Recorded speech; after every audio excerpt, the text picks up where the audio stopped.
એમ કહેવાય બાણના સૈયા પર લોડાના સળિયા પર સુતેલા ભીષ્મ દાદાએ અરે અમારા ભાગવતના મહાપુરુષો તો ત્યાં સુધી કહે કે મકર સંક્રાંતિની પહેલા પણ જો કૃષ્ણ આવી ગયા હોત ને તો દાદાએ પ્રાણ છોડી દીધા હોત.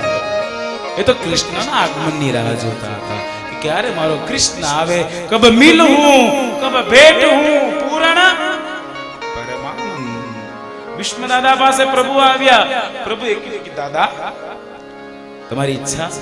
ત્યારે ભીષ્મ દાદાએ એક જ પ્રશ્ન પૂછ્યો કે આ જીવન મેં ભીષ્મ પ્રતિજ્ઞા આપનું પાલન કર્યું, દેવવ્રત હું દેવવ્રત છું, તો પણ મને આ લોડાના સૈયા પર સૂવું પડ્યું. અને ત્યારે જવાબ આપતા આપતા ભગવાને કીધું કે દાદા તમે જ્યારે બાળક હતા ને ત્યારે એક પતંગિયાને મારી નાખ્યું અને એને કાંટાવાળી વાડમાં ફેંકી દીધું હતું. જેટલા કાંટા એ પતંગિયાને વાગ્યા એટલા બાણની સૈયા પર તમારે સૂવું પડ્યું. વિચાર કરો, પતંગિયાને મારી નાખ્યું તો લોડાના સૈયા પર એને સૂવું પડ્યું. મારો ને તમારો ક્યાં નંબર લાગશે?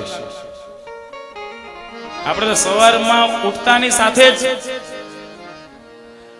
પણ મેરે ભાઈ બહેન જ્યાં નંબર લાગવો હોય ત્યાં એ નંબર જો સારી જગ્યા લગાડવો હોય ને તો આવી કથાનો સહારો લેવો પડે સાહેબ. તો જ ભવસાગરના લાગેલા થાક કોણ ઉતારે? કથાને ઊંધું કરી નાખો. થાક ઉતરે ક્યાં? કથામાં આવે. અને કથામાંથી બહાર નીકળી એટલે પાછો થાક ચડી જાય. સંસારનો થાક અહીંયા આવો એટલે સંસારનો થાક બધો ઉતરી જાય. અને એમ કહેવાય એ ભીષ્મ દાદા પાસે પ્રભુએ કીધું ભીષ્મ દાદાને માંગો તમને શું આપું?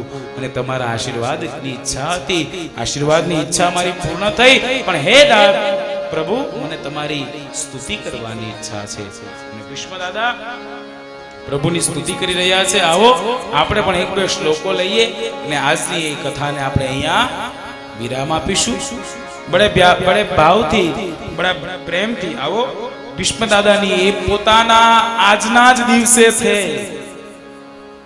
અંતિમ શબ્દ નીકળેલા હોય તો એ આ સ્તુતિ છે.